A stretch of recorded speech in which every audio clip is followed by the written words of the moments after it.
Assalamualaikum warahmatullahi wabarakatuh. Alhamdulillahi wa kafa.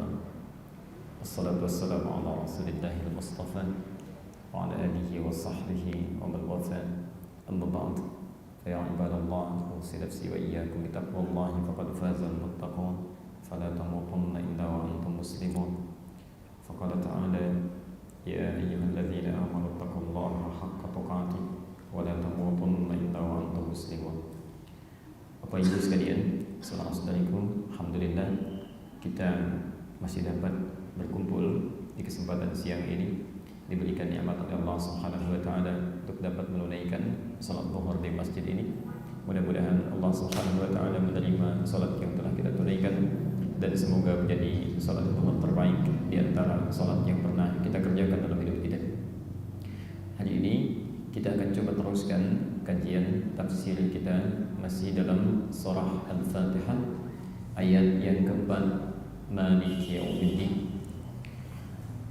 Sebelumnya kita akan coba fokus karena barangkali saya mohon izin kalau tidak bisa terlalu panjang kesempatan siang ini. Saya baru landing ya, dari Lampung tadi, sempat mengisi juga di Cinere, jadi langsung di sini dan kami harus beranjak lagi nanti sebelum asar ini. Baik, Al-Fatihah sesuatu yang membuka segala hal-hal yang baik. Surah ini disebut dengan Al-Fatihah karena surah ini membuka segala kebaikan-kebaikan dalam kehidupan kita. Surah ini adalah surah yang membuka salat. Surah ini adalah surah yang membuka dalam runtutan mushaf. Dan isi surah ini esensinya, bila kita pahami dengan baik, amalkan dalam kehidupan, maka akan membuka segala harapan-harapan kebaikan yang bisa kita raih baik dunia ataupun di akhirat. Yang coba kita akan uraikan dengan singkat untuk mengantarkan pada ayat yang keempat.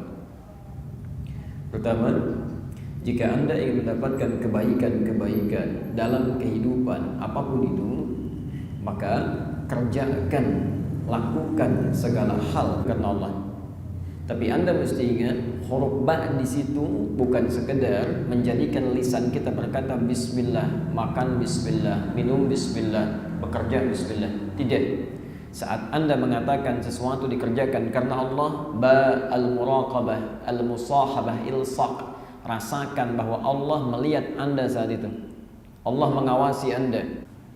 Yang kedua, pekerjaan Anda, aktivitas Anda tidak hanya akan menjadi aktivitas dunia. Jadilah hamba yang bersyukur. Jadilah hamba yang pandai berterima kasih. Anda diberikan oleh manusia saja, misal Anda dihadiahkan handphone, maka Anda ucapkan terima kasih. Maka bagaimana dengan Allah yang memberikan kepada Anda nikmat yang tiada terbatas? Insya Allah dengan rahmannya Anda, jangankan Anda diberikan pada yang diminta, pada yang tidak minta pun Anda dikasih. Oksigen kita nggak pernah minta, kita diberi oleh Allah Subhanahu wa taala. Ketenangan jarang kita mintakan, tapi Allah berikan ke dalam diri kita. Masya Allah. Karena itulah ketika Anda sudah mendapatkan Ar-Rahman, Ar-Rahim, nikmat dunia, nikmat akhirat, maka Allah mengajarkan kepada kita untuk mensyukuri nikmat-nikmat yang telah diberikan itu. Maka diajarkan pada ayat yang keduanya, Alhamdulillahi Rabbil Alamin. Syukuri semua nikmat yang telah Allah berikan kepada kita. Total dalam bersyukur. Yang dimaksud total bisa dipahami satu, jangan cuma bersyukur pada nikmat yang diberikan saat diminta saja, tapi nikmat-nikmat yang Allah berikan saat kita tak minta pun itu syukuri.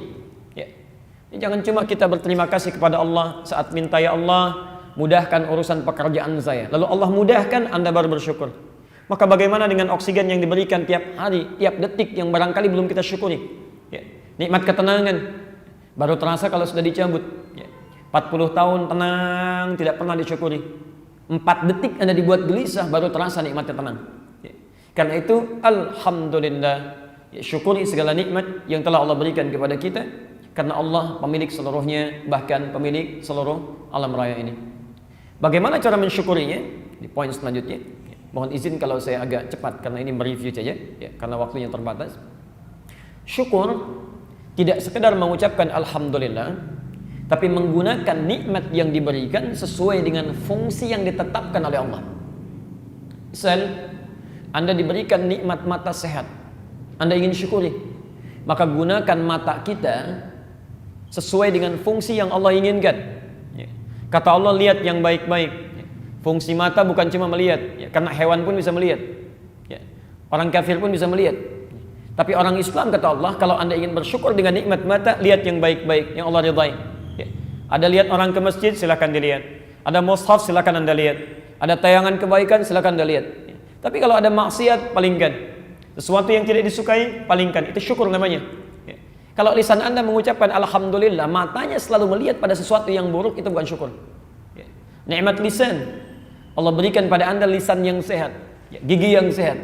Kalau Anda ingin bersyukur, maka cara bersyukurnya, Masya Allah, bahkan langsung kata Nabi, langsung kata Nabi, man kana yu'minu billahi wal yawmil akhir, siapa yang merasa beriman pada Allah dan hari akhir, falyakul khairan, gunakan untuk berbicara yang baik saja. Gunakan yang baik saja. Aul yasmut, kalau nggak bisa, lebih baik Anda diam. Kalau ada orang, mohon maaf, misal masih senang mencela orang lain, senang membicarakan keburukan orang lain, saat yang bersamaan dia mengucapkan alhamdulillah, itu bukan syukur. Demikian pula dengan nikmat harta, nikmat kedudukan, dan yang lain sebagainya. Nah, kalau Anda sudah bisa mempraktekkan ini, yang Allah berikan Rahman, Anda syukuri, apa yang terjadi? Quran surah ke-14 ayat ke-7. La in syakaratum la azidannakum. Kalau Anda bisa syukuri itu, gunakan sesuai dengan fungsinya, maka kata Allah, pasti kami akan tambahkan kembali nikmat kami.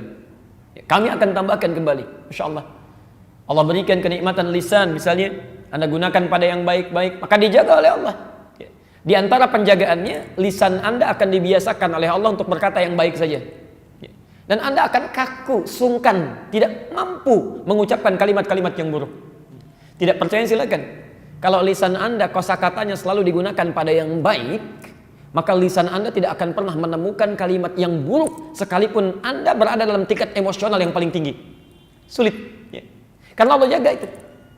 Dan hebatnya, orang-orang yang selalu mengucapkan kalimat baik, berperilaku baik, sekalipun berhadapan dengan orang yang tidak baik, orang itu akan berkata dengan cara yang terbaik. Seorang ulama misal, lisannya selalu baik, mohon maaf, ketemu dengan preman misalnya, yang lisannya kadang-kadang kurang tertata. Ketika preman bertemu dengan ulama, itu preman akan diatur sedemikian rupa supaya kalimat-kalimatnya diterima dengan baik. Tiba-tiba mengucapkan assalamualaikum Pak. Tadinya nggak pernah begitu, tapi dijaga oleh Allah. Dan yang paling menarik, ketika Anda terus mengucapkannya dalam kebaikan, maka pahala Anda bertambah. La in syakartum la azidannakum. Anda lakukan pada hal yang baik, maka Allah tambahkan kembali. Nah, sifat Allah yang menambahkan nikmat ini, kita telah baca di awal tadi. Nikmat dunianya disebut dengan Rahman, nikmat akhiratnya disebut dengan Rahim. Maka kalimat ini diulang kembali dalam tanda petik, ditegaskan kembali setelah Alhamdulillahirabbil alamin Ar-Rahmanir Rahim. Sekarang kita akan antarkan pada ayat yang keempat. Kalau Anda sudah diberikan penambahan nikmat, misal bukan yang fisik saja ya, tapi penambahan nikmat misalnya dalam harta benda, dalam kedudukan, dalam kehidupan, rumah bertambah luas, kendaraan bertambah banyak, kedudukan semakin meningkat. Sekarang kita mari lihat ayat selanjutnya. Apakah semua penambahan yang Allah berikan itu hakikatnya adalah penambahan yang kita miliki, atau ada maksud di balik penambahan itu yang Allah ingin berikan kepada kita dengan lebih luas lagi? Ayat selanjutnya, Maliki Yaumiddin. Bapak Ibu sekalian, ketika Allah memberikan penambahan nikmat kepada kita, baik secara fisik dijaga ataupun secara materi bertambah, pertanyaan pertama yang secara tidak langsung diajukan oleh Quran, ini mengetes keadaan kita. Kira-kira pemberian itu menjadi milik siapa? Yang punya siapa? Kalau Allah kasih Anda misalnya, diberi kesempatan punya rumah yang luas, harta meningkat, kedudukan meningkat, yang punya hartanya siapa? Yang punya kedudukan? Alhamdulillah. Yang punya motor di luar siapa tuh? Allah. Yang punya mobilnya? Allah. Dari mana taunya? yang punya dalam bahasa Arab disebut dengan Malik. Malik. Malaka yamliku Malik.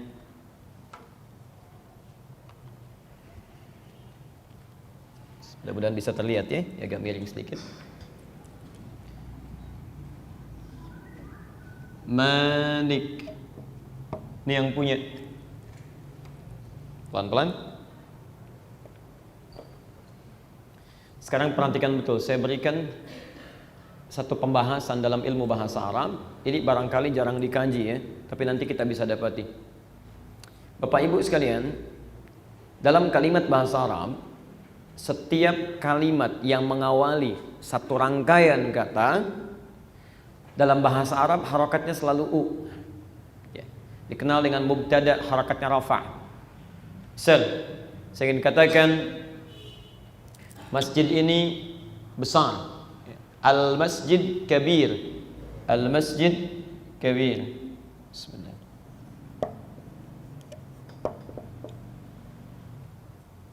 Maka kalimat ini al-masjid dalam bahasa Arab, setiap kata pertama dalam satu rangkaian kalimat itu harakatnya selalu u. Ya, selalu u. Al-masjidu kabir, as-sayyaratu jamilah, ya, mobil itu indah. Ya. Al-hadiqatu wasi'ah, taman itu luas. Selalu u harakatnya. Kalau harakatnya bukan u, baik itu a ataupun i, berarti akan terkait dengan kalimat-kalimat sebelumnya. Dia tidak berdiri sendiri. Ya. Pelan-pelan, pelan-pelan. Nah, tadi Anda bisa mendapatkan peningkatan harta benda, kedudukan, kenyamanan hidup dan sebagainya. Itu milik siapa? Kalimat miliknya, ayat yang keempat, yang punya, milik yang punya disebut dengan Malik. Ayat keempat ingin menjelaskan kepada kita, yang dititipkan kepada kita itu, ya, harta benda, kedudukan dan sebagainya, kata Allah ada yang punya, Malik. Siapa yang punyanya? Kalau harakatnya u, berarti itu Anda yang punya. Begitu Anda mendapatkan misal, ya, penambahan harta benda, mobil bertambah, harakatnya Maliku, berarti yang punya Anda, yang punya kita. Tapi ketika harakatnya bukan u, ya, baik itu a ataupun i, pasti ada keterkaitan dengan kalimat sebelumnya. Cek ayat keempat, kita baca apa? Maliki yaumiddin. Ki, ya. Harakatnya u atau i? I atau a? I, bukan u kan? Berarti yang punya bukan kita. Ada yang punya. Di harta yang Anda harap-harap kumpulkan perbanyak itu serasa punya Anda. Kedudukan Anda buru-buru sampai tingkat yang paling tinggi serasa milik Anda. Kata Allah, hakikatnya yang punya itu semua bukan Anda. I. Siapa I ini? Lihat, bisa diketahui ada kaitan dengan kalimat-kalimat sebelumnya. Ya, ini disebut dengan na'at. Na'at wal man'ut, keterkaitan dengan kalimat-kalimat sebelumnya. Ya. Rangkaiannya disebut dengan ataf, sifatnya disebut dengan na'at. Ayo lihat pelan-pelan. Tadi nikmatnya kalau dunia disebut apa? Masih ingat? Sifat Allah yang memberikan nikmat dunia disebut dengan apa? Rahman. Sifat akhiratnya Rahim. Lihat harakat Ar-Rahman Ar-Rahim, a, i atau u? Masa? Coba baca. Bismillahirrahmanirrahim. Alhamdulillahi rabbil alamin. Kemudian Ar-Rahman ni, lihat i lagi. I. Perhatikan ini tidak mudah ya. Saya lambatkan sedikit, tidak mudah memahami ini. Ar-Rahman Ar-Rahim.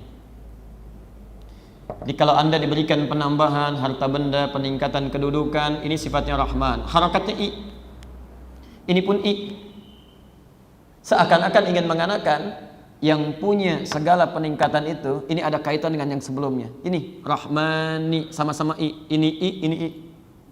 Ini i, ini i. Kalau ini harakatnya u, berarti nggak ada hubungan dengan yang sebelumnya. Ini punya Anda. Tapi ketika kita buang harokat u-nya dan di Quran disebutkan i, berarti yang punya terkait dengan yang sebelumnya. Ini Rahmani Rahimi. Baik.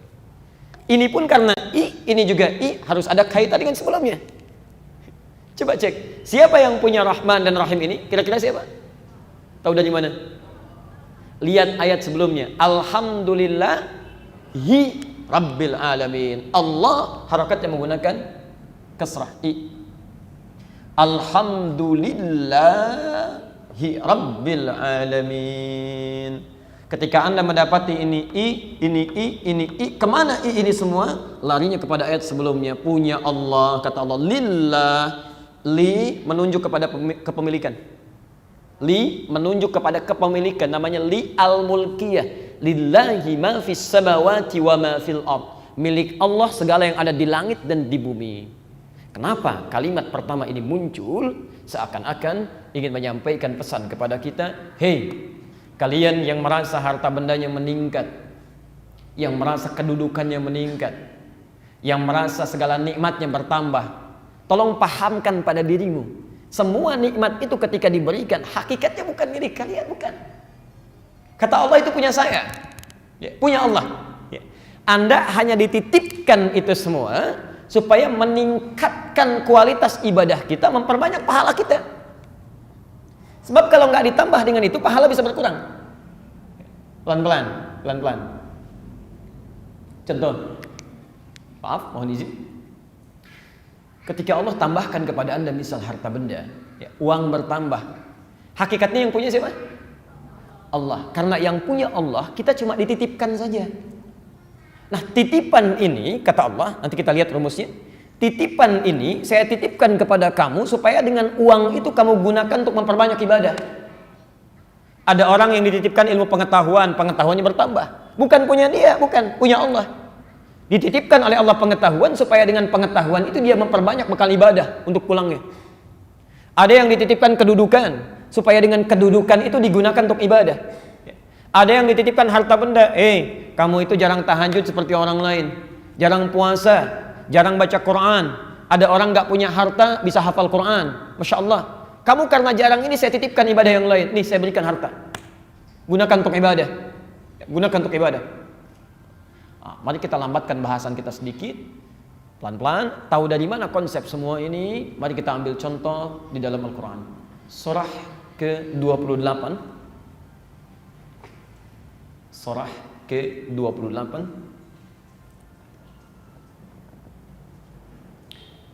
ayat 76 sampai dengan 80 saja.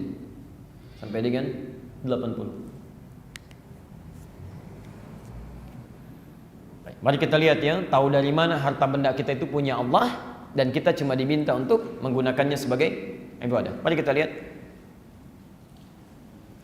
Siapa orang paling kaya yang disebutkan oleh Quran? Qarun. Tahu dari mana ibu? Itu dibuka ayatnya. Quran surah ke-28 ayat 76. Masya Allah.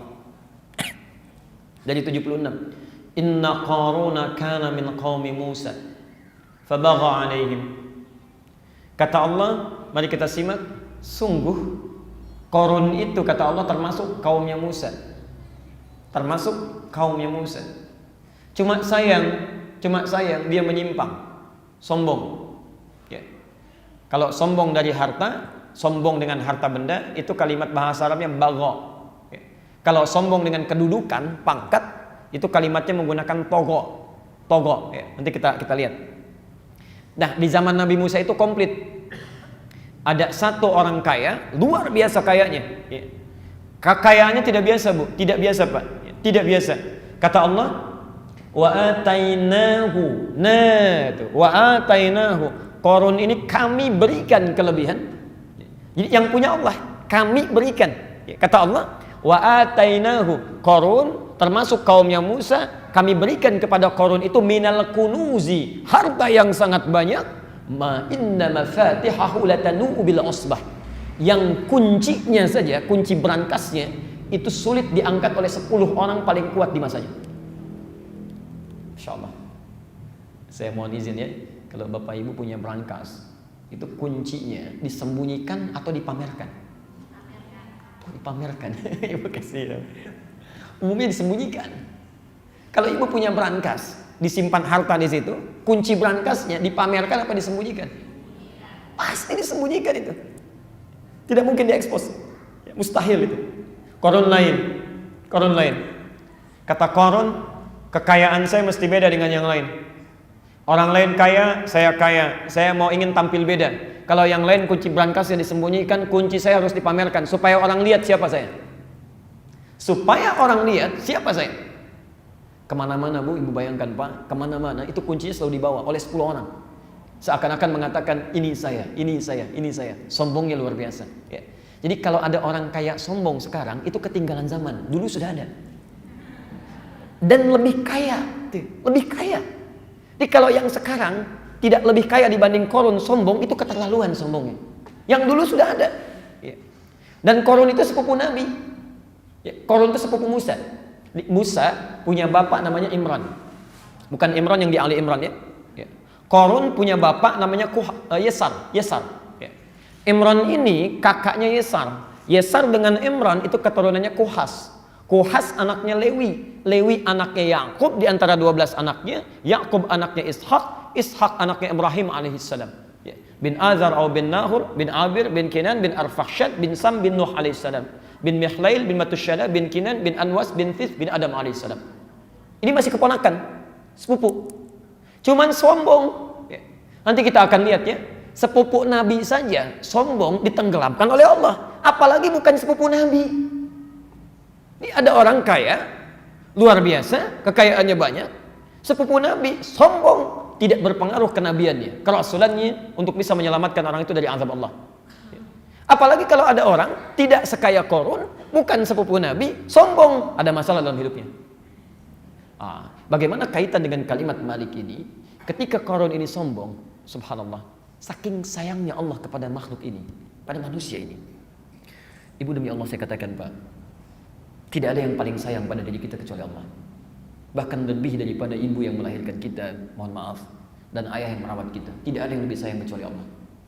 Anda bayangkan, saking sombongnya sebelum orang ini meninggal dunia, Allah masih ingatkan, jangankan lewat Nabi Musa, diingatkan lewat teman-teman yang hadir di sampingnya, supaya dia kembali. Kamu jangan sampai masuk neraka nih, ayo kembali. Saking sayangnya Allah pada kita. Korun ini kemudian diingatkan, hakikat dari harta benda itu apa maksudnya? Quran surah ke-28 ayat 77-nya. Lihat kalimatnya. Wabtaghi fima ataakallahu daral akhirah wa la tansa nasibaka minad dunya. Coba lihat, diluruskan oleh Allah melalui lisan kaumnya. Tadi kan dia mendapatkan peningkatan harta benda, dia sombong, bahkan mengatakan ini jadi payah saya karena pengetahuan saya. Karena kehebatan saya. Kata Korun, Masya Allah. Apa yang terjadi? Lihat kalimatnya. Wabtaghi. Di situ diartikan dan carilah. Itu kurang lengkap kalimatnya. Dalam bahasa Arab itu mencari bisa banyak. Bahatha itu mencari. Bahatha ya bahathu ibhath. Kenapa Allah tidak mengatakan wabhath di situ, tapi menggunakan wabtaghi? Kalau kita cuma mencari saja tanpa tujuan tertentu, itu menggunakan kalimat bahatha. Bahatha kecil, ta.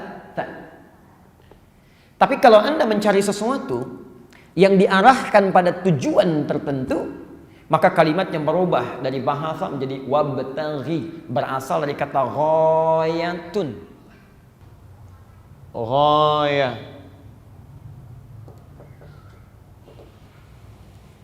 Ghayah itu artinya tujuan. Misal saya tanya, ma ghayatuka ya akhi ila hadzal masjid? Apa tujuan Anda datang ke masjid ini? Ghayah. Kalau kita ingin gunakan kalimat ini dalam bentuk pencarian, misal saya mencari-cari atau menggunakan sesuatu untuk tujuan tertentu, kata ghayah ini dirubah kalimatnya menjadi ibtagha yabtaghi. Ibtaghi.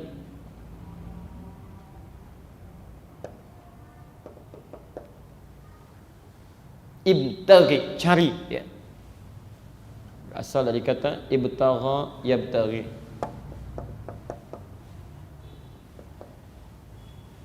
Pelan-pelan. Ibu kalau umrah, sekarang musim umrah ya, bapak umrah, ketemu orang Arab misalnya yang Saudi, bertanya pada Anda, ishtibgha. Maksudnya Anda jauh-jauh ke sini mau cari apa? Apa cari kurma? Cari pakaian? Atau cari ibadah, cari ridha Allah Subhanahu wa taala. Ishtibgha katanya, mau cari apa? Nah, kalau ada kalimatnya kalimat perintah menunjukkan pada sesuatu, dirubah dari ibtagha menjadi ibtaghi. Lihat kata Allah, wabtaghi. Perhatikan cara menerjemahkannya. Dan hakikat dari harta yang kami titipkan kepadamu, hei Qarun. Tujuannya adalah, lihat, ibtaghi. Tujuannya supaya engkau mencari dengan harta itu. Saya ulang, wabtaghi. Dan tujuan kami titipkan harta kepadamu Qarun, supaya engkau mencari dengan harta itu fima atakallahu daral akhirah, segala kemuliaan-kemuliaan akhirat, ya, maksudnya bekal ibadah yang Allah sudah siapkan untukmu nanti. Gampangnya begini, saat kami tambahkan kepadamu harta, gunakan harta itu untuk mencari surga di akhirat nanti. Ayo, gunakan. Anda diberikan, gunakan sedekah. Diberikan, gunakan infak. Diberikan, gunakan untuk ibadah. Itu hakikatnya. Karena harta yang Anda kumpulkan itu cuma titipan. Allah percaya kepada Anda, tidak kepada yang lain, karena Allah ingin memberikan pahala lebih. Ini saya titipkan pada kamu nih. Mudah bagi Allah untuk menitipkan pada orang lain. Misal, ada si fulan A dengan si fulan B. Allah titipkan pada si A, tidak dititipkan pada si B. Barangkali si B itu sudah banyak amalnya. Rajin tahajudnya, baca Qur'annya, rajin puasanya. Allah titipkan pada si A, ini kamu supaya banyak amalnya. Ayo saingi amalan dia dengan hartamu ini. Kamu tidak sanggup seringkali tahajud, jarang kamu puasa dengan sunnahnya, ayamul badnya macam-macamnya. Ayo dengan harta ini kamu gunakan. Mudah bagi Allah mengambil harta dari situ, dititipkan pada yang lain. Insya Allah. Tapi ketika Allah titipkan pada si fulan ini, hakikatnya kamu harus dapatkan kemuliaan surga nanti. Dapatkan. Jelas di sini? Satu, itu hakikatnya. Jadi kalau ada orang dititipkan oleh Allah harta benda, kemudian dihambur-hamburkan, dipamer-pamerkan, merasa memiliki, ada yang salah dalam dirinya. Ada yang salah. Saya tanya lagi, pelan-pelan ya, pelan-pelan. Yang punya harta kita siapa? Allah. Nih, ada orang aneh di muka bumi ini, ada orang aneh. Dititipkan sesuatu, sombong, aneh itu.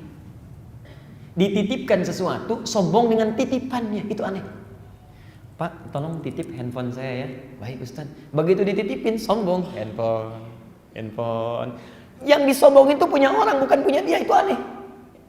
Ada dititipkan mobil, titip aja, ya. Titip, Pak, tolong titip mobil ya. Baik Pak. Begitu pulang, foto-foto, update status mobil, aneh itu. Yang punya mobil bukan dia, tapi bisa sombong dengan titipan. Ya Allah. Ada sesuatu yang salah dalam kehidupan. Yang punya Allah, kok yang sombong kita? Ada sesuatu yang salah. Dan cara berpikir yang kedua, mari kita lihat pelan-pelan. Sesuatu titipan itu, sifatnya sementara atau abadi? Perhatikan betul ya. Hukum kehidupan, kalau sesuatu itu dimiliki, maka dia akan terus dibawa oleh pemiliknya kemanapun berada.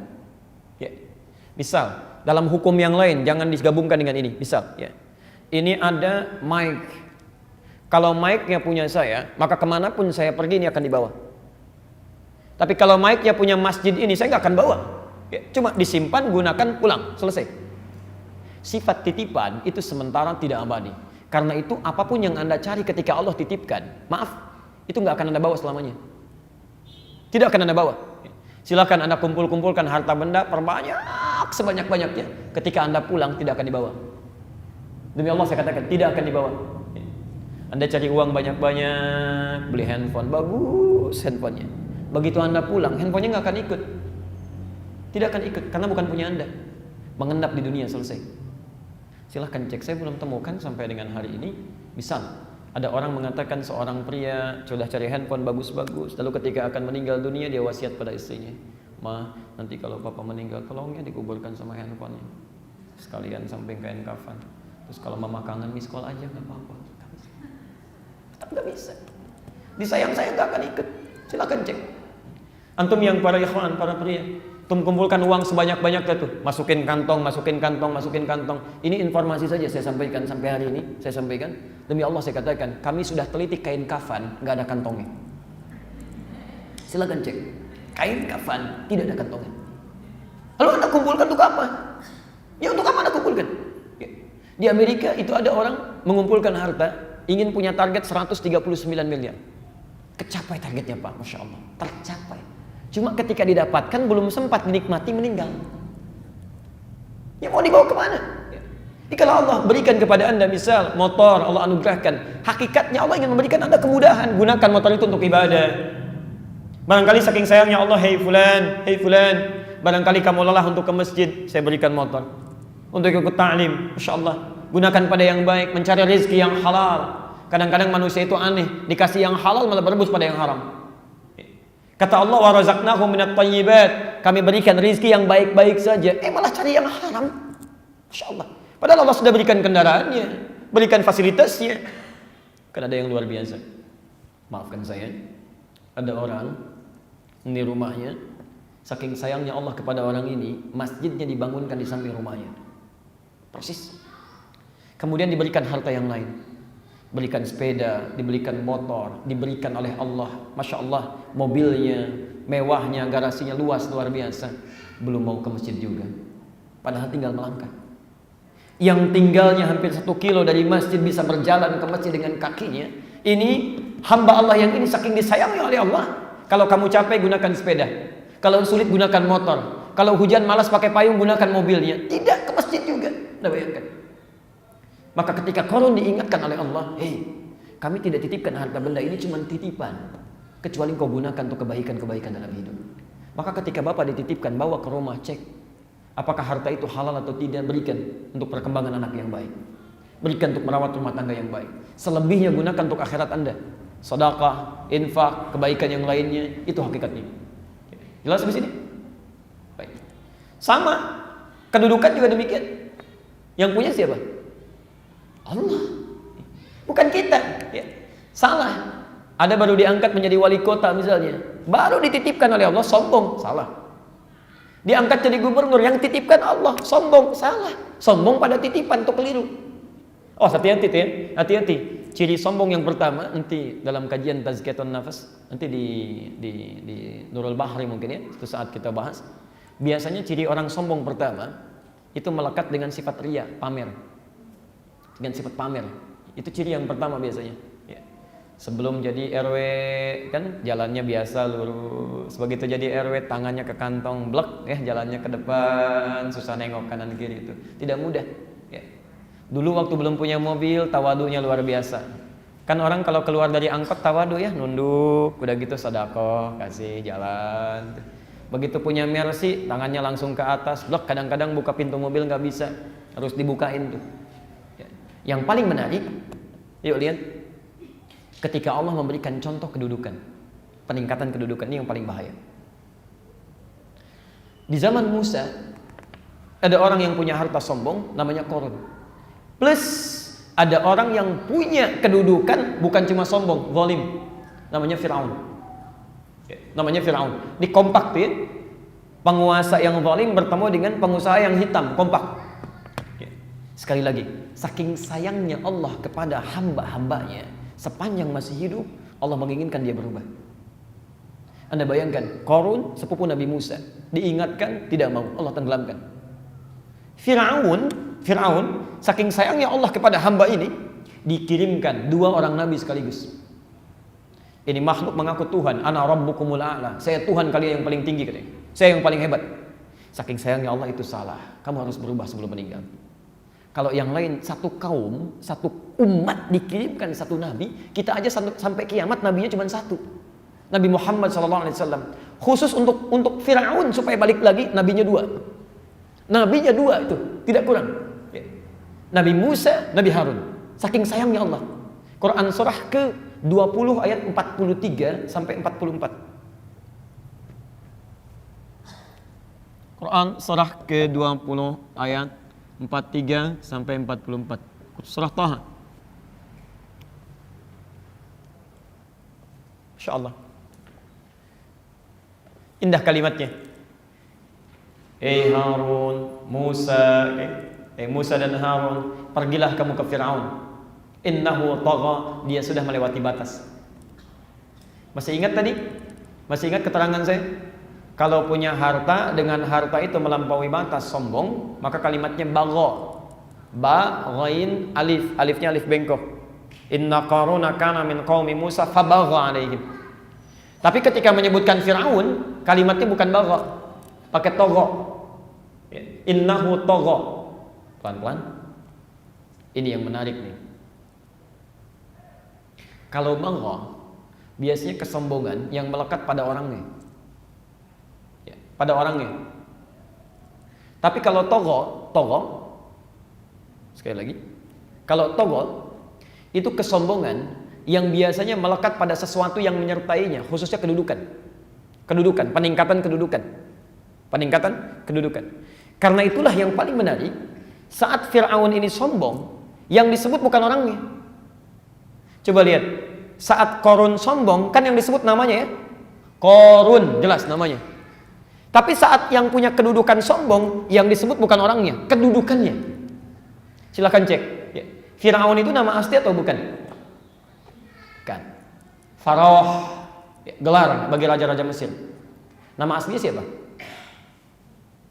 Nggak usah dicari, nggak ada kerjaan. Karena ketika Quran menerangkan hal yang melekat padanya, hakikatnya bukan mencari orangnya, bukan. Ingin memberikan pesan kepada kita di balik kedudukan yang melekat pada dirinya. Bukan mencari orangnya, buang-buang energi gitu. Ya, menghabiskan waktu untuk mencari itu. Kalau sudah ketahuan mau diapain? Sudah. Ya.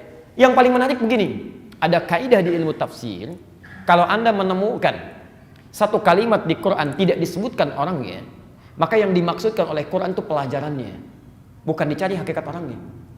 Seakan-akan Allah ingin menyampaikan, umumnya orang kalau sudah melekat kedudukan pada dirinya, umumnya akan sombong. Umumnya akan terkena penyakit sombong. Kecuali dia punya perisai, nanti belajar ilmu tazkiyatun nafas. Ya. Silakan aja ibu cek, bapak cek. Ya. Antum kan saat sebelum naik promosi jabatan, barangkali sikap biasa, gitu kan? Begitu mulai diangkat, sudah mulai bikin kartu nama, tuh. Udah lain. Ya. Bukan sombongnya, bukan. Tapi ada peningkatan sebanding, equal. Sikap akan equal sebanding dengan apa yang dia dapatkan. Nah, sebandingnya ini ujiannya, itu bisa melekat dengan kedatangan sifat sombong. Ya. Saya berikan rumus fisikanya. Ada rumus gaya. Pernah dengar gaya dalam fisika? F1 sama dengan F2 gitu kan? Jadi kedudukan Anda di F1 itu akan sebanding dengan respon Anda F2. Gaya gerak sama dengan gaya dorong. Apa yang didapatkan itu yang keluar. Ya. Seorang misalnya diangkat menjadi RT, F1-nya RT, F2-nya gaya RT. Begitu ketemu RW, nunduk karena RW lebih tinggi. Ya. Tapi ketemu sesama di bawahnya bisa naik. Ya. Begitu juga kalau dinaikkan jadi bupati sudah lain lagi. Ya. Jadi gubernur sudah lain lagi. F1 sama dengan F2 cenderung berubah. Ya. Tapi Anda yang harus ingat, hukum Pascal dalam tekanan bab gaya itu menunjukkan F gaya berbanding lurus dengan P dengan tekanan. Hukum Pascal nih. Ya. Jadi semakin Anda banyak gaya, semakin tertekan hidupnya. Ya. Gaya berbanding lurus dengan tekanan. Tekanan bertambah, ya. Keadaan bertambah, meningkat. Ya. Yang jadi masalah, Fir'aun mengalami penyakit ini. Ketika diangkat, diberikan oleh Allah titipan kedudukan, maka kesombongan boleh meningkat. Gayanya luar biasa, tekanan tinggi. Bahkan kalau tekanan sedang tinggi, orang sedang dalam tekanan yang tinggi, misalnya, antum merespon dengan tinggi lagi atau merendah? Misal, ada bapak sedang kena tekanan tinggi, marah misalnya kan pada ibu. Ibu balas marah atau dengan merespon dengan suara yang rendah? Pasti rendah. Saya ulang, bapak sedang marah kena tekanan yang tinggi, marah misalnya. Ibu akan respon marahnya bapak dengan kalimat yang lembut atau ikut marah? Masa? Kenapa mamah ini? Emang kenapa? Kadang-kadang gak ketemu ya. Baik. Lihat rumusnya di Quran, ayat 44-nya Toha. Ayat 44-nya. Faqula lahu qawlan layyina la'allahu yatadhakkaru aw yakhsha. Ketika Fir'aun dititipkan jabatan, kedudukan yang tinggi, membuat dia banyak tekanan dalam kehidupan, kadang-kadang bersikap yang tidak rasional. Ya. Saya beri contoh begini Bu, Pak. Ya, saking tidak rasionalnya, kalau Anda misalnya rambutnya sudah tidak bagus, ya, misal saya bisa katakan tolong cukur. Fir'aun tidak. Tolong pisahkan itu kepala dari badannya. Saking tingginya tekanan dalam kehidupannya. Makanya Quran datang memberikan rumus. Lihat rumusnya. 2 nabi dikirimkan diminta untuk berkata-kata lembut. Pergilah kepada Firaun, faqula lahu qaulan layyina. Katakan kepadanya dengan penuh kelembutan. Lembut. Enggak usah galak-galak. Sama kalau antum jadi dai, ingin berdakwah menyampaikan pada orang, ya, Anda bayangkan dua nabi diminta datang kepada manusia paling zalim di muka bumi, masih diperintahkan berkata yang lembut. Anda bukan nabi, bukan rasul, berdakwah kepada manusia yang belum tentu sezalim Firaun. Kenapa bisa kasar? Celah ini, celah itu, hina ini, hina itu. Apa tidak bisa kita berkata lembut? Kalau Anda bisa berkata yang baik, kenapa berkata yang kotor? Tapi poin yang luar biasa, hati-hati, lihat sini. Ketika Allah titipkan pada Fir'aun, saking sayangnya diingatkan, dua nabi, Masya Allah, dua nabi berkata dengan lembut, masih ditolak juga. Masih ditolak juga. Jadi kalau ada pejabat-pejabat angkuh setelah diingatkan, maaf itu ketinggalan zaman. Dulu sudah ada. Dan ditenggelamkan juga. Dan ditenggelamkan juga. Nah, kenapa kisah itu disampaikan kepada kita? Supaya kita belajar. Jangan sampai seperti orang dulu. Jangan sampai seperti orang dulu. Ya. Ada sesuatu yang harus dirubah pada diri kita. Maka kata Allah, kalau Allah sudah titipkan kepada Anda peningkatan dalam rahmannya, harta benda, kedudukan, ilmu pengetahuan, bahkan ibadah. Oh, hati-hati ya. Nanti salah satu sebab yang menyebabkan orang sombong ada 4. 1, ziyadatul mal, bertambahnya harta. Yang kedua, ziyadatul mansib, bertambahnya kedudukan. Yang ketiga, ziyadatul ilmi, bertambahnya ilmu. Hati-hati. Orang yang sudah rajin belajar, ketika dapat pengetahuan, suka keliru tuh. Menganggap yang belum belajar di bawah dia. Menganggap yang paling hebat, itu berbahaya. Yang terakhir, ini yang jarang diduga. Maaf, ini yang jarang diduga. Ziyadatul ta'ah, ketika bertambah ketaatan. Semakin taat, semakin meningkat ibadah, itu bisa berpeluang terkena penyakit sombong. Setan bisa membawa itu. Ya. Bapak rajin ke masjid, tiap hari begitu keluar dengan teman, lihat orang belum ke masjid, dia belum dapat hidayah seperti kita. Ya. Tuh. Pulang haji, kan? Masya Allah, begitu pulang, ada orang belum haji, peci melekat terus kemana-mana tuh putih. Pak Doni, susah meliriknya tuh. Pak Haji Doni, oh iya manggil saya. Udah lain tuh. Udah bisa berubah. Kata Allah, Malik. Saya yang punya, bukan kamu. Jangan seperti orang dulu. Saya cuma titipkan, Anda gunakan untuk meningkatkan bekal ibadah. Jelas di sini? Baik. Terakhir. Sifat titipan biasanya akan diminta kembali atau tidak? Diminta. Dicek atau tidak? Dicek. Dan umumnya suka ditanya ya. Suka ditanya. Nah, semua yang Allah titipkan kepada kita, termasuk badan kita. Oh, hati-hati. Badan kita pun titipan, Bu, Pak ya. Dan anehnya kita akui itu, kita akui. Quran surah kedua Al-Baqarah ayat 156. 156. Posisi sebelah kiri paling atas, agak ke atas sedikit ya.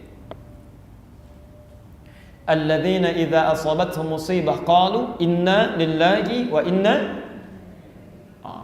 Suka ada yang keliru menerjemahkan kalimat itu. Saya ulang, suka ada yang keliru menerjemahkan kalimat inna lillahi wa inna ilaihi raji'un. Inna lillahi itu bukan sekedar kalimat yang diucapkan saat seseorang terkena musibah atau bahkan meninggal dunia. Sering keliru. Ada yang meninggal inna lillahi wa inna ilaihi raji'un, tapi dirasa hatinya gak ada apa-apa. Ada yang salah itu. Inna ada 2. 1, inna bentuknya pendek. Kedua, inna bentuknya panjang.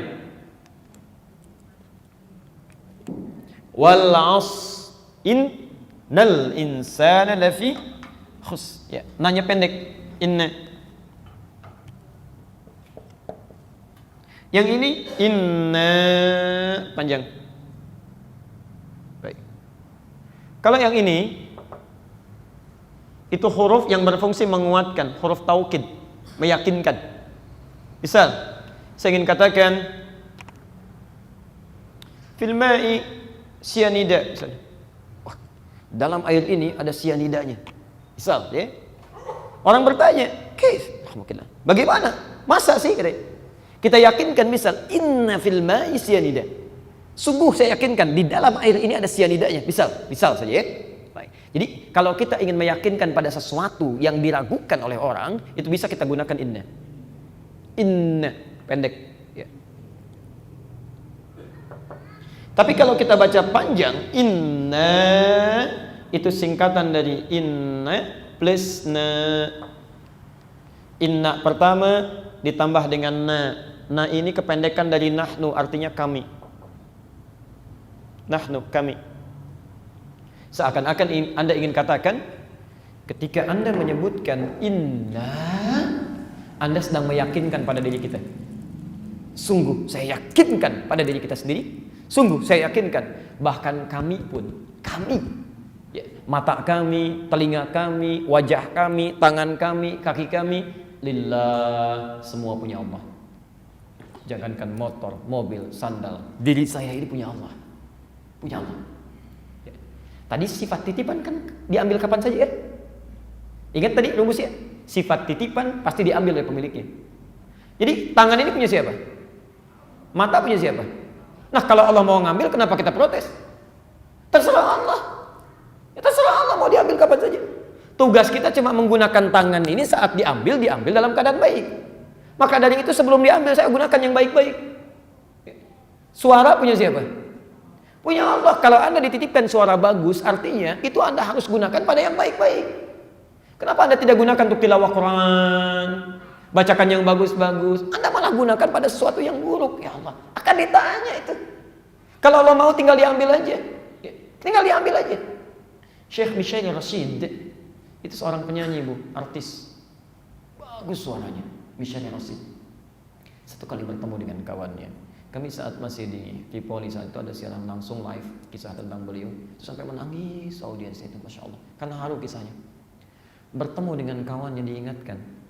Akhil Karim katanya, saudaraku, Anda ini bagaimana? Saya yang dititipkan suara yang tidak sebagus Anda, masih bertanya pada diri saya, bagaimana nanti Allah menghisab suara saya? Karena itu saya gunakan untuk baca Quran. Anda yang dititipkan suara yang bagus, kenapa tidak digunakan untuk baca Quran? Memberikan hidayah pada orang lain dengan izin Allah. Anda akan ditanya. Seketika jatuh menangis beliau, menangisi dirinya, dan berjanji sejak saat itu menggunakan suaranya dalam kebaikan, digunakan untuk menghafal Quran. Dan Allah berikan taufik, kemudahan, ya, menghafal. Masya Allah. Ketika Allah tanamkan nilai keimanan dalam dirinya, derajatnya diangkat. Yang tadinya tahunya cuma di Arab saja penyanyi Michael Rashid, ketika mulai digunakan untuk Quran, Allah buka bagi penduduk langit dan bumi. Bukankah Anda juga menikmatinya? Bukankah Anda mendengarkan suaranya? Bukankah sering ditiru oleh para imam? Setiap ditiru oleh para imam dimanapun berada, beliau dapat pahalanya. Dapat pahalanya. Yakinkan pada diri kita, kalau Anda gunakan diri kita dengan benar, Allah akan angkat. Ini mata sebelum diambil, cepat gunakan pada yang baik. Anda bisa nggak terbayang? Ada anak namanya Musa, usia 5 tahun, saya sering ulang-ulang kisah ini. Matanya buta, masih mau menghafalkan Quran. Padahal nggak lihat Qurannya, dia hafalkan. Ada orang dikasih 50 tahun, matanya sehat, untuk baca Quran aja belum punya waktu. Akan ditanya itu. Tapi Allah saya katakan, tiap hari diperdengarkan azan. Ada orang pendengarannya nggak jelas, masih mau ke masjid. Ada orang yang saking jelasnya di samping rumahnya, bahkan nggak mau berangkat juga, akan ditanya. Tidak percaya, buka Quran surah 17 ayat 36. Quran surah 17 ayat 36. Wala taqfu ma laysa laka bihi ilmun. Anda jangan ikuti segala sesuatu yang belum tahu dasar keilmuannya. Poinnya, inna sam'a wal basara wal fu'ada kullu ulaika kana anhu mas'ula. Sungguh kata Allah, pendengaran Anda, pandangan Anda, bahkan hati Anda satu saat akan ditanya oleh Allah. Hei mata, saya akan perlihatkan kepada kamu orang-orang yang ke masjid. Apa kamu tidak kabarkan kepada pemilikmu supaya dia ke masjid? Kata mata, saya lihat ya Allah, tapi yang dititipi ini gak mau menggunakan pada kebaikan. Hei telinga, saya titipkan pendengaran, saya perdengarkan azan kepadamu. Apa kamu tidak ingatkan kepada yang dititipi dengan telinga itu? Kata telinga, sudah ya Allah, tapi dia tidak mau merespon. Hei hati, fuad, apa kamu tidak membisikkan kebaikan supaya dia merespon kepada hal yang baik? Saya sudah ingatkan ya Allah, cuman dia tidak mengikuti. Allah.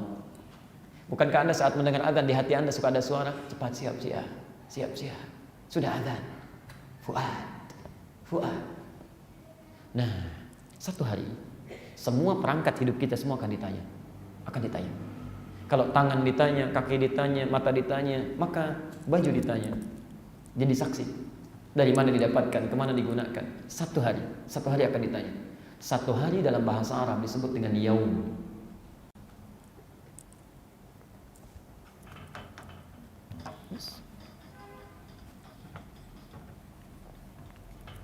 Satu hari dalam bahasa Arab disebut dengan yaum. Alhamdulillah. Ditanya, dipertanggungjawabkan, diberikan balasan. Dalam bahasa Arab disebut dengan ad-din. Ad-din. Kama tadinu tudan. Seperti itu Anda berbuat, seperti itu Anda akan dibalas.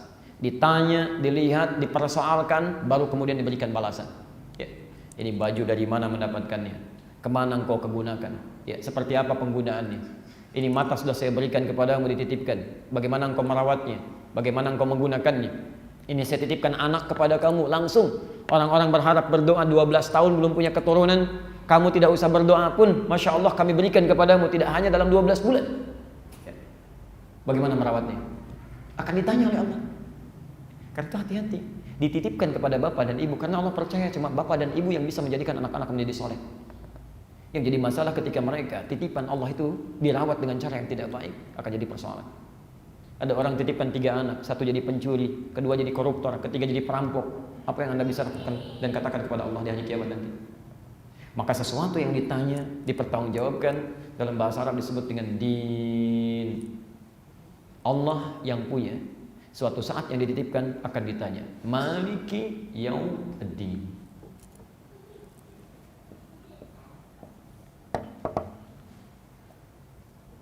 Pelan-pelan. Maka dari itu coba dicek lagi. Sering merenung dalam hidup tuh. Begitu pulang dari sini coba dicek. Antum sudah ketitipan apa? Ayo cek. Jangan-jangan kebanyakan titipan tuh belum digunakan. Dan anehnya sering minta lagi. Aneh itu menurut saya. Biasanya sifat titipan tuh gak pengen banyak-banyak. Sedikit aja gitu. Pak nitip mobil ya. Oh silahkan 1 orang. Terus 100 orang mau nitipin mobil, mau gak? Bapak dititipkan 1 mobil, sanggup gak?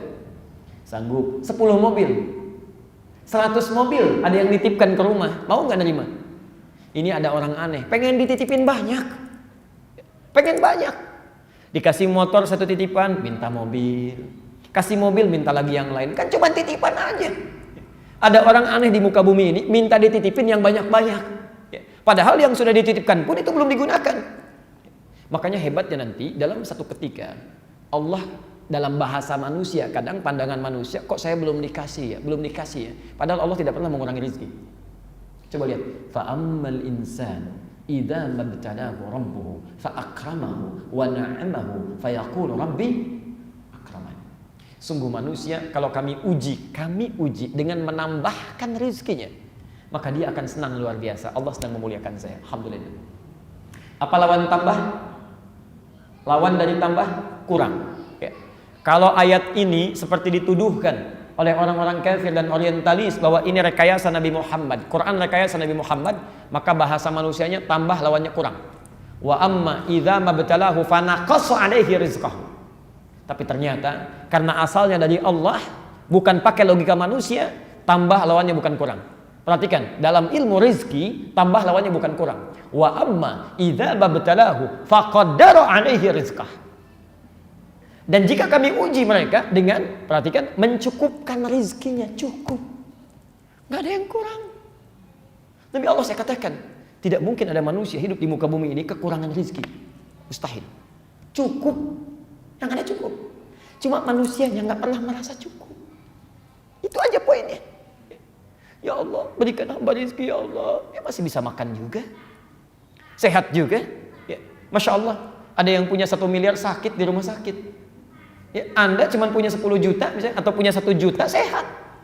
Pilih mana? 1 juta sehat atau 1 miliar sakit? Nggak ada pilihan ketiga, nggak usah maksa. Tidak mudah ya? Kenapa kita tidak syukuri? Kadang-kadang dalam satu hal tertentu, catat betul rumusnya ya, catat betul rumusnya. Kalau Anda mengalami satu hal, kegagalan tertentu dalam bahasa manusia, misal proyek Anda tiba-tiba gagal misalnya dalam bahasa manusia, coba cek, bukan karena gagalnya, barangkali Allah sayang kepada Anda. Kamu jangan banyak-banyak dulu. Ini yang saya kasih kemarin aja belum digunakan. Belum digunakan. Anda punya proyek misalnya modalnya 5 juta. Misal saja, ibu punya bisnis modal 5 juta. Misal ketika digunakan, diputar, Masya Allah, ya. Hari pertama dapat 10 juta, untung rugi. Tuh. Hari kedua dapat lagi 10 juta, untung rugi. Tuh, baik. Hari ketiga dapat 6 juta, berkurang bertambah. Tuh, sudah kurang. Kan modalnya 5 juta. Kalau dapat 6 juta berarti dapat 1 juta kan? Ya, sudah nambah tuh, tapi bahasa manusia kadang-kadang ini ada penurunan nih. Salah kita. Yang kemarin aja belum dipakai sudah disebut turun. Kadang saking sayangnya Allah, kamu jangan kumpul-kumpulkan. Itu di rekening ada berapa? Rumah ada berapa? Kalau ditanya oleh Allah kamu diwafatkan, mau jawab apa? Mau jawab apa? Karena itu orang cerdas. Ketika dititipkan oleh Allah, dia pastikan dulu untuk apa saya memiliki ini. Untuk apa saya harus membeli ini? Untuk apa saya harus dapati ini? Gunakan dulu untuk Allah, lebih mudah nanti. Lebih mudah. Karena itu kadang-kadang kita harus belajar pada tukang parkirnya. Parkir itu hebat, luar biasa. Tidak jarang mengeluh, ya selalu senang. Coba ibu bapak lihatnya, begitu ada datang mobil biasa aja, Mercy datang, dengan gembira tuh parkirin, jaga. Belum pernah lihat saya ada tukang parkir Mercy datang, foto-foto dulu, tidak ada. Karena dia tahu itu cuma titipan. Begitu pulang pun tenang aja, pulang, dengan senang hati tunjukkan, silakan Pak, Bu, Masya Allah. Belum pernah saya lihat ada orang misalnya parkirin, Mercy lewat, tiba-tiba sedih, ya Allah, sedih, mustahil. Ya, karena dia merasa itu titipan. Dia merasa itu titipan. Nah karena itu Bapak Ibu sekalian, kita harus perbaiki diri kita. Ada sesuatu yang harus kita rubah. Kata Allah yang punya bukan kamu, yang punya saya. Maka silahkan gunakan mata, telinga, sampai ke ujung kaki, dan segala yang melekat pada diri kita untuk diarahkan kepada hal-hal yang telah ditegaskan Allah dalam ayat ini. Nah kalau Anda bertanya kepada Allah, balik bertanya, ya Allah, lantas kami harus apakan titipan ini? Maka nanti di ayat selanjutnya Allah akan tunjukkan kepada kita caranya. Iyyaka na'budu wa iyyaka nasta'in. Semua titipan ini harus kita gunakan untuk kepentingan ibadah. Pentingin ibadah. Kita akan lanjutkan nanti di pertemuan berikutnya dengan bahasan ayat iyyaka na'budu wa iyyaka nasta'in.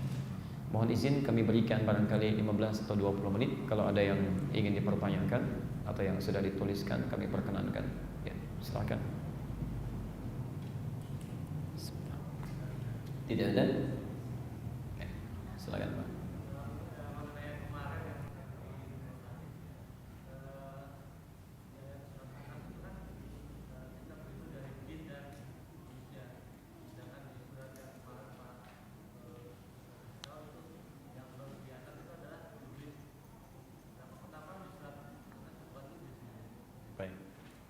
Pertama begini, saya akan sampaikan jin yang kemudian berubah menjadi iblis. Ketika disebut dengan iblis, dia belum menggoda manusia, Pak. Dia belum menggoda manusia. Di iblis asalnya dari jin. Quran surah ke-18 ayat 50. Ini pertanyaan yang kemarin kajian tazkiyatun nafas ingin ditanyakan. Kata Allah, kana minal jinni fafasaqa an amri rabbih. Ya, iblis itu asalnya termasuk kalangan jin yang sangat taat, kemudian berulah, ya, menyimpang dari perintah Allah. Maaf, saya mumpung ingat ini ya. Kalau satu hari di akhirat sama dengan berapa lama di dunia? 1000 tahun. Tahu dari mana? Quran surah 32 As-Sajdah ayat kelima. Fi yaumin kana miqdaruhu alfasanatin mimma ta'uddun.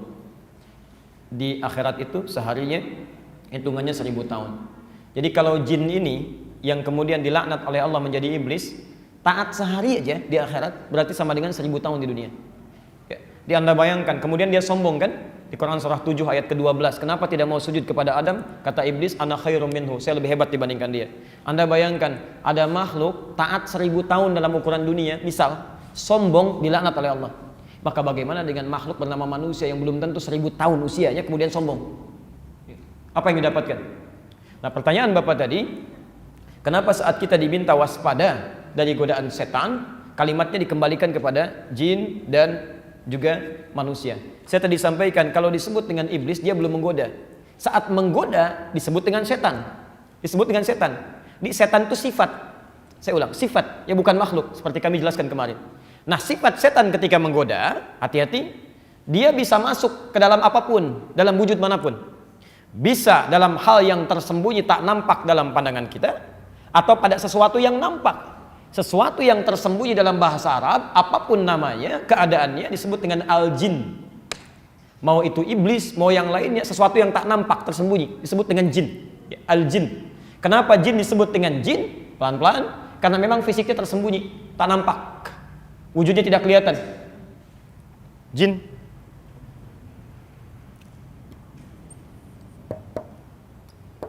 Jamaknya disebut dengan jinnah. Al-jinnah.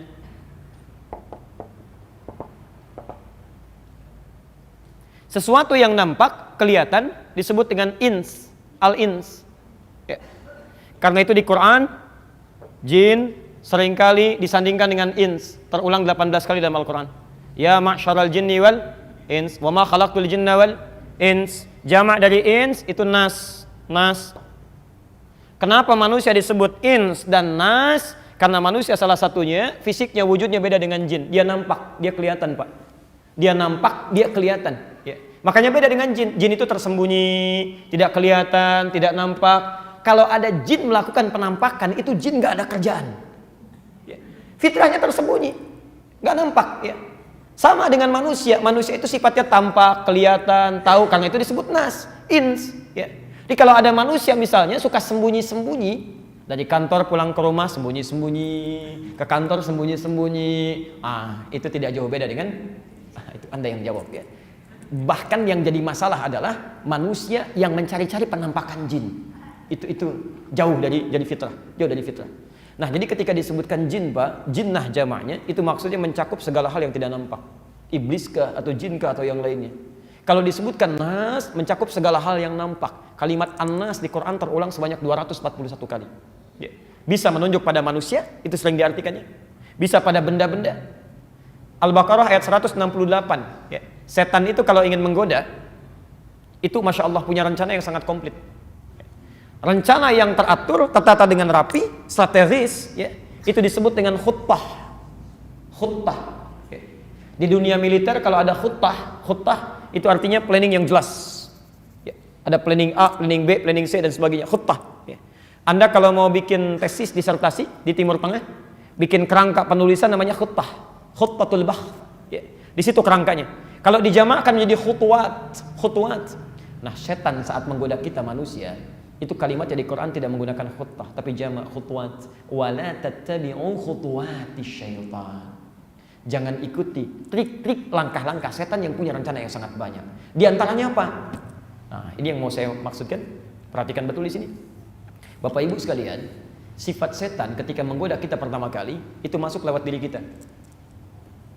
Tidak nampak langsung, nggak kelihatan. Nah, tadi dalam bahasa Arab yang tidak kelihatan disebut apa? Jin. Coba lihat Bapak, pertama kali saat akan sholat mendengar suara adzan berkumandang kan biasa aja kan? Cepat sholat, siap-siap. Begitu adzan selesai, di hati bisa berkata, tenang, baru adzan. Belum qomat. Pernah begitu? Itu, nggak kelihatan. Begitu Anda sudah mau bergerak, bisa melawan itu, maka dia hadirkan pada yang nampak. Bisa lewat manusia. Kemana? Ke masjid, tenang aja, masih lama. Yuk makan dulu sini.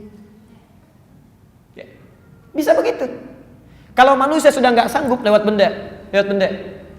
Ibu sedang di mall misalnya, ya. Terdengar azan di lantai bawah ada masjid. Allahu Akbar, Allahu Akbar. Ibu belanja dulu apa sholat dulu? Benda ya. Ibu bisa katakan sholat dulu Ustaz. Belum tentu. Ketika bendanya sudah disisipi kalimat-kalimat yang mengalir hal tertentu sebagai godaan, diskonnya naik 95%, 95%. Plus barangnya yang sedang ibu cari. Pilih mana? Sholat dulu atau belanja dulu? Gak mudah. Bisa datang lewat TV, Anda sudah siap-siap, berjuang Pak, bayangkan Bu ya, berjuang untuk tahajud. Berjuang untuk tahajud. Sampai pasang alarm 3 kali. Alarm pertama mematikan alarm kedua. Alarm kedua siap-siap alarm yang ketiga. Begitu ketiga nggak mudah bangunnya. Bisa bangun tuh, begitu keluar, sudah siap kita kuat, tiba-tiba TV nyala. Bola sekarang, Barcelona ketemu Madrid, bisa. Setan bisa masuk lewat TV, lewat macam-macam dan sebagainya. Jadi poinnya jin yang dimaksudkan Pak, kenapa tidak disebutkan iblis untuk menunjuk kepada keumuman maknanya? Godaan bisa datang dari segala hal yang tersembunyi. Ya. Yang kedua yang nas, yang tampak tidak harus langsung kepada wujud iblisnya, bahkan bisa di sekitaran kita. Bisa dari orang, bisa dari benda dan sebagainya. Sekira itu. Bismillah. Kalau kita baca terjemah Al-Quran, sering kita jumpai dengan kata kami dan aku untuk diri Allah. Apakah maksudnya dan apa beda penggunaannya? Baik, bagus sekali. Ya. Kadang-kadang ada penggunaan ana, ya. Kadang-kadang ada penggunaan nahnu, ya. Kami dan saya. Kita percepat saja. Kalau ada di Quran kalimat yang menggunakan bentuk tunggal, saya, ya. Saya. Misal, ketika Allah menciptakan kita, manusia pertama kali, disebut dengan bashar. Quran surah ke-15 ayat 28. Wa idh qala rabbuka lil malaikati inni khaliqun bashar.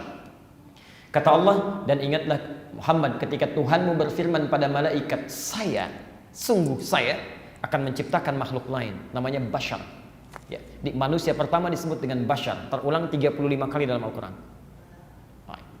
Tapi ketika Allah menurunkan Quran kepada Nabi Muhammad, kalimatnya bukan inni, inna anzalnahu fi lailatul qadar. Insyaallah. Apa bedanya inni, saya, dengan inna, kami? Kalau ada kalimat personal di Quran, itu artinya maknanya menunjukkan kepada sesuatu yang khusus, menekankan ketuhanannya. Ya, aspek ketuhanannya. Ini saya. Kalian tidak bisa, cuma saya. Jelas ya? Menunjukkan sesuatu yang personal, membedakan antara Tuhan dengan makhluk. Ya. Baik. Adam itu makhluk atau khalik? Tuhan atau makhluk? Karena itu Allah menggunakan kalimat personal untuk menunjuk ini saya ciptakan makhluk. Kenapa tidak menggunakan kata inna tapi ini untuk menunjuk saya yang Tuhan, dia yang makhluk? Jelas ya? Kan itu kalimatnya ini saya. Tapi kalau di Quran ada kalimat nahnu atau inna, itu fungsinya li ta'zimi sya'ni, untuk mengagungkan satu peristiwa. Mengagungkan satu peristiwa. Seakan-akan menunjukkan bahwa peristiwa ini begitu luar biasa, begitu agungnya, berikan perhatian yang lebih.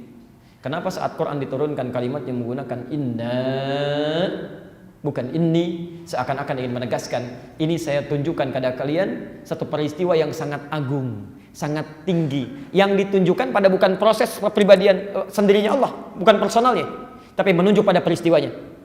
Kalau tadi penciptaan Adam menunjuk kepada personalnya Allah, saya yang ciptakan dia, saya Tuhan.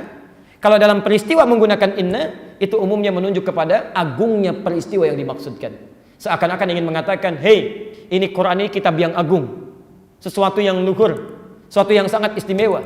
Kami tunjukkan kepada kalian, kami turunkan menggunakan kalimat inna li ta'zimin sya'ni, ya, untuk mengagungkan peristiwanya. Ya. Sama ketika ibu misalnya, bapak dalam lisan kita, ya. Kalau Anda ingin mengatakan kalimat misalnya menunjuk pada personal, ya. Misal Anda memberikan sambutan, dan Anda ingin sampaikan personal Anda, ya. Apa yang Anda ucapkan? Saya, ya. Saya mewakili masyarakat di sekitaran Kelapa Gading ini menyampaikan terima kasih, saya. Tapi kalau Anda ingin mengangkat rakyatnya, masyarakat, mengagungkannya, maka Anda rubah kalimatnya. Kami mengucapkan terima kasih kepada Bapak Ibu sekalian. Sayanya dibuang. Jelasin? Oke. Sebentar. Masih ada struknya di belakang. Baik, sebentar.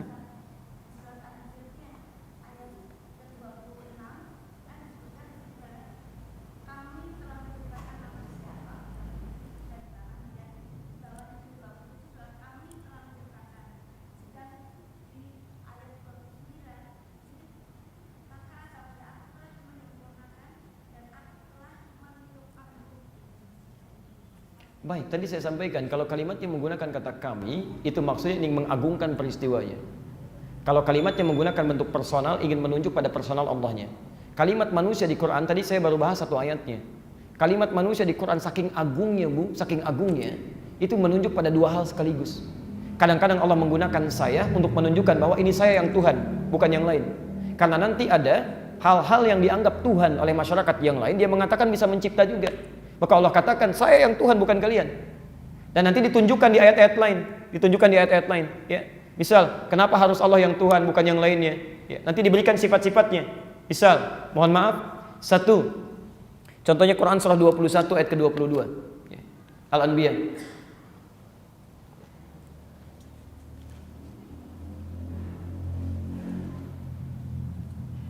Lau kana fihi ma'alihatun illallah la fasadata. Ya.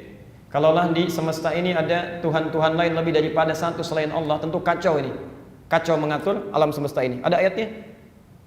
Baik. Saya mau tanya pada Bapak Ibu sekalian. Maaf, kalau di ruangan ini ada 3 orang saja, kemudian ingin menyampaikan sesuatu ide, kira-kira semua pendapatnya akan sama tidak? Tidak. Maka bagaimana kalau Tuhannya lebih daripada satu? Yang satu mengatakan turunkan hujan di Kelapa Gading. Yang satu mengatakan jangan dulu, di sana belum sholat semuanya tuh. Yang satu mengatakan ya udah beri hujan sebagian, jangan sebagian. Ributan itu. Mustahil. Yang kedua, maaf, sifat Tuhan dengan makhluk, Khalik dengan makhluk harus kuat mana? Kuat Khalik atau kuat makhluk? Kuat Khalik. Mustahil ada Tuhan sama kekuatannya dengan makhluk, mustahil. Apa faedahnya jadi Tuhan? Atau yang kedua yang paling aneh, ada Tuhan lebih lemah dibandingkan dengan makhluk. Bahkan yang bikin Tuhannya makhluknya. Itu aneh ya. Maka saat ada orang-orang lain mengatakan Tuhan kami bisa melahirkan dan dilahirkan, Tuhan kami banyak, kata Allah saya ahad, saya satu-satunya. Saya satu-satunya. Karena kalau dilahirkan berarti dia lemah. Kalau butuh yang lainnya berarti dia lemah. Tuhan harus lebih kuat dibandingkan dengan makhluk. Karena itu ketika ada Tuhan dibuat oleh makhluk, maka Allah katakan, hei, yang seharusnya membuat makhluk itu Tuhan, saya. Ini, aku. Dan ketika ingin mengangkat peristiwanya, nih lihat, saya buat makhluk ini lebih hebat dibandingkan Tuhan lain.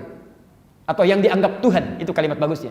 Saya membuat manusia ini lebih hebat, makhluk ini lebih hebat dibandingkan dengan yang dianggap Tuhan oleh makhluk-makhluk yang lainnya. Ya. Maka Allah perkenankan ketika menciptakan manusia, kalimatnya menggunakan 2 aspek sekaligus. Mengangkat kebesaran penciptaannya menggunakan kami, menunjuk kekhususan penciptanya menggunakan saya. Jelas sampai sini? Baik. Nanti kalau ibu mau lebih jauh, coba dilihat kajiannya namanya Hakikat Manusia dalam Al-Quran.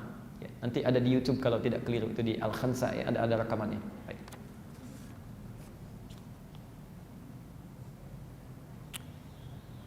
Ustadz, apakah mohon maaf ya, mungkin tulisannya baik, cuman saya yang belum bisa baca ya. Tulisannya bagus, cuma saya yang belum bisa baca. Mohon izin, mohon maaf. Baik. Dari sebentar. Ustadz, apakah bila kita telah merasa betul kebesaran Allah pada diri kita, baik, apakah itu pertanda maksudnya sudah merupakan petunjuk bahwa kita telah mendapat petunjuk dan mulai dekat dengan Allah? Baik. Kalau Anda sudah merasakan kedekatan dengan Allah, menjadikan Allah lebih penting dibandingkan kita, menjadikan Rasul lebih penting dibandingkan kita, itu artinya halawatul iman, kenikmatan iman. Artinya memang sudah dekat. Sudah dekat. Anda lebih nikmat. Cirinya begini. Biasanya kalau orang sudah dekat dengan Allah, maaf, jangankan yang wajib, yang sunnah nggak mau ketinggalan. Ada orang ketinggalan salat fardu biasa aja hatinya. Tapi ada orang tertinggal salat sunnah, satu saja tahajud dia bisa menangis. Ketinggalan saya, Allah. Salah saya, masih bilang salah. Ya Allah, itu luar biasa. Nah, predikat itu yang disebut dengan al-mu'minun. Al-mu'minun, orang yang sudah dekat dengan Allah, hidupnya bahagia aja, tenang. Ya, dikasih musibah malah bersyukur. Ya, ada orang diberi musibah malah gembira. Malah gembira. Ibu pengen punya musibah atau enggak? Tapi kita tidak bisa menghindar. Ada orang diberi musibah malah gembira. Wa basyiris sabirin. Berikan kadar gembira pada orang-orang yang sabar. Ada orang mendapat musibah malah gembira. Alhamdulillah, Allah percayakan musibah kepada saya. Dengan itu saya diuji dapat pahala. Daripada nggak dapat musibah sama sekali. Senang tuh. Masya Allah. Ya. Ada 3 tingkatan iman nanti di Quran. Ya. Kalau iman standar yang biasa-biasa namanya amanu.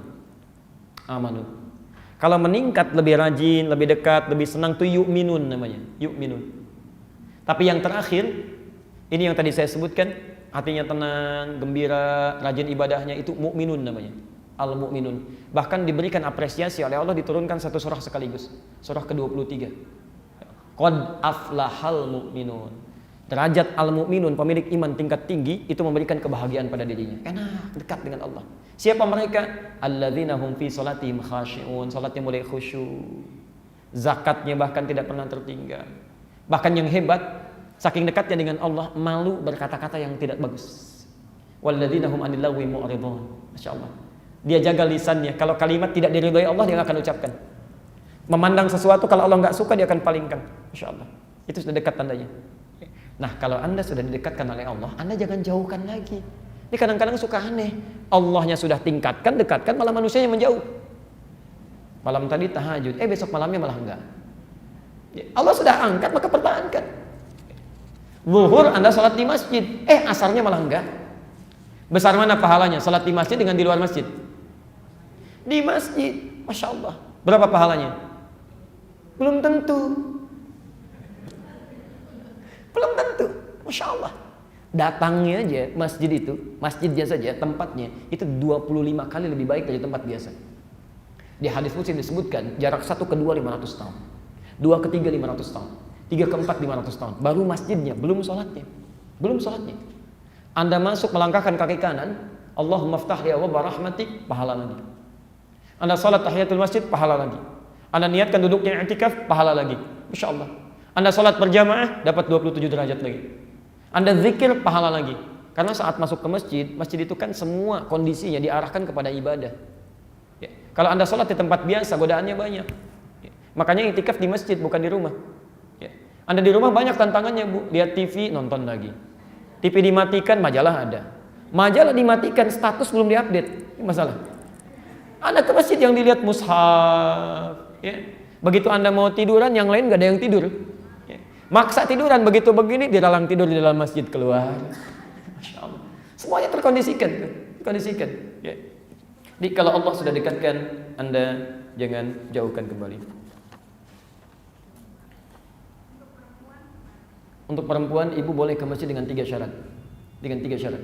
Ya. Yang pertama adalah aman, ada tempat di masjidnya yang dikhususkan bagi perempuan, 1. Yang kedua, terjauh dari fitnah dalam keberangkatannya sampai dia hadirnya ke masjid. Ya, tidak jauh dari fitnah itu berarti ibu diketahui oleh suami, ya, berangkat misalnya, fitnah godaan sehingga ada di jalan yang ganggu. Cuma penampilan ketika datang itu pun menimbulkan fitnah. Pakaian yang tidak baik dan sebagainya. Yang ketiga adalah tidak adanya kewajiban di rumah yang mengharuskan ibu tinggal di rumah tidak ke masjid. Ada anak yang harus dirawat, bahkan ada yang harus disusui dan sebagainya, misal, ya, maka di rumah lebih utama. Saat perempuan mendapati 3 hal, 1 di antara 3 itu, dia sholat di rumah, pahalanya sama dengan ke masjid. Pahalanya sama dengan di masjid. Ya. Jadi tolong ilmunya dibahas dulu sehingga tidak melahirkan sifat pesimisme. Ya, laki-laki banyak pahalanya, saya enggak. Ada di zaman Nabi itu perempuan Ansor datang pada Nabi, mengatakan, ya Rasulullah, enaknya jadi laki-laki katanya. Kata Nabi, 5, kenapa? Enak. Mau jihad nggak ada batas, mau haji nggak usah ada mahram, ke masjid bisa kapan saja. Kami perempuan bagaimana? Kata Nabi, tidak ada pertanyaan terbaik dari kalian saat ini kecuali dari perempuan ini. Pertanyaan terbaik, Masya Allah. Apa kata Nabi? Sampaikan pada teman-temanmu itu. Sampaikan pada teman-temanmu. Rupanya orang ini rapat dulu dengan teman-temannya. Jadi juru bicara datang pada Nabi, sampaikan ini katanya. Nabi tidak diberitahu, tapi dengan sifat kerasulannya diberikan oleh Allah pengetahuan. Sampaikan pada teman-temanmu apa yang dilakukan para suamimu di luar rumah. Sepanjang engkau ridha dengan itu semua, maka engkau dapat pahalanya. Masya Allah. Yang Jumatan siapa? Bapak. Yang menyiapkan pakaiannya? Bapak juga. Ibu yang menyiapkan, ibu yang support, ibu yang titipkan doanya, ibu dapat pahalanya. Pilih mana? Kerja belum tentu dapat gaji, nggak kerja dapat gaji. Anda tidak langsung ke masjid, tidak harus kecewa. Ada tawaran yang lainnya. Ya. Al-Bukhari nomor hadis 2996. Idza maridal 'abdu aw safar kutiba lahu mithla ma kana 'alaihi muqiman sahihan. Jika seorang hamba punya uzur atau bahkan sedang bepergian sehingga tidak bisa menunaikan sesuai dengan kebiasaannya, maka dia mendapatkan pahala yang sama sempurna seperti dia menunaikan dalam keadaan biasanya. Saya berikan pada ibu, Bu, ya. Ini rumus penting khusus bagi ibu, laki-laki nggak punya. Demi Allah saya katakan, cuma ibu yang punya. Kalau ibu tidak manfaatkan, sayang betul. Sayang. Bukankah perempuan, mohon maaf, memiliki masa libur? Ada haidnya. Kalau ibu pahami rumus ini, ya, kata Nabi, seorang yang melakukan kebiasaan baik, kemudian ada uzur tertentu kebiasaannya tidak bisa dilakukan, dia tetap dapat pahala yang sama. Kenapa ibu saat suci tidak gunakan memperbanyak kebaikan? Baca Quran, biasakan baca Quran, baca Quran, baca Quran. Pahalanya berapa satu huruf? Tahu dari mana? Sebelum kasih tahu. Ya, At-Tirmidzi nomor hadis 2910. Man qara'a harfan min kitabillah falahu asyru hasanat. Siapa yang baca satu huruf saja dari Al-Qur'an, Alkitab, dia dapat 10 kebaikan. Ibu bayangkan, ibu saat masa suci biasa baca Quran, baca Quran, baca Quran. Begitu masuk masa haid tidak baca Quran, pahalanya tetap dapat. Tetap dapat. Perempuan ketika sedang tidak sholat, itu pahala sholatnya diberikan. Kalau dia biasa sholat. Maka bagaimana dengan orang yang biasa tahajud, sholat sunnahnya dikerjakan, amalannya dikerjakan. Ketika dia istirahat dalam liburnya, pahalanya tetap diberikan, insya Allah. Maka rugi bagi seorang perempuan ketika dalam masa sucinya tidak bisa memperbanyak amal soleh. Rugi. Begitu tidak sholat, sedang libur, alhamdulillah ujungnya kita dapat pahala walaupun nggak sholat, belum tentu. Kalau nggak pernah dilakukan. Mohon izin kalau tidak bisa dibacakan semua ya. Saya 2:30 harus berangkat ya, pelan-pelan. Saya baru landing kemarin dari Auckland, kemudian langsung nyambung lagi, langsung ke Lampung. Tadi baru landing dari Lampung, jadi diikuti lagi. Ini saya masih harus berada di satu tempat setelah ini ya. Jadi saya baca satu dulu, kemudian kita jawab, yang lainnya kita simpan ya. Kita bertemu kemudian. Waalaikumsalam warahmatullahi wabarakatuh. Apakah apabila kita mempunyai harta misalnya rumah yang tidak ditempati atau sekali-kali saja tempati, apakah berdosa? Bagaimana sebaiknya memaksimalkan harta benda yang nganggur? Masya Allah, orang cari pekerjaan nganggur, ini rumahnya nganggur. Baik, ada kekhususan di rumah karena anak kami belum mampu secara umur, tapi ada investasi dunianya. Pelan-pelan. Ibu bapak punya aset dunia, tidak salah. Silahkan. Yang salah itu dua. Satu, berusaha mendapatkan sesuatu cuma untuk memenuhi keinginan saja, tidak dalam kebutuhan. Itu keliru. Biasanya keinginan itu sumbernya dari nafsu, kebutuhan sumbernya dari takwa. Ingat betul ya, ingat betul. Kalau cuma ingin itu nafsu. Nah, oleh Quran diberikan isyarat, kalau Anda ingin mendapatkan sesuatu, maka yang terbaik landasan keperluan itu didasarkan pada kebutuhan, bukan keinginan. Itu lebih tepat. Anda beli nggak dosa, memang nggak dosa. Cuma kalau Anda tidak gunakan, sayang. Anda investasikan pada sesuatu yang tidak tepat. Maka ketika Anda ingin beli baju misalnya, ya, asas takwa kebutuhan itu menunjukkan kepada Anda, baju ini saya pengen beli, butuh nggak? Mau dipakai apa? Ya. Kalau cuma ingin saya beli, cuma diliatin aja, begitu buka lemari pakaian dilihat, puas karena masih ada. Puas aja gitu, cuma nggak pakai, sayang ya. Sesuatu yang dipuasi karena tidak digunakan itu nafsu tandanya, nafsu ya. Coba cek lagi, termasuk ketika Anda inginkan rumah, coba cek keperluannya apa. Investasi untuk anak boleh, silakan, tapi ketika Anda dapatkan itu harus jalan juga dengan perawatan, silakan gunakan. Barangkali sambil menunggu Anda gunakan untuk rumah tahfidz ya. Anda rawat, fungsikan ruangannya dengan baik, gunakan untuk ibadah, lebih terpakai daripada Anda diamkan. Bisa ya.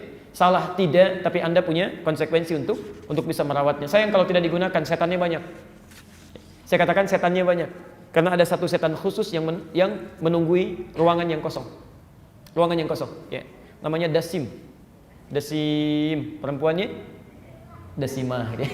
Perempuannya Dasimah, Masya Allah. Dasim itu salah satu tugasnya menempati ruang kosong.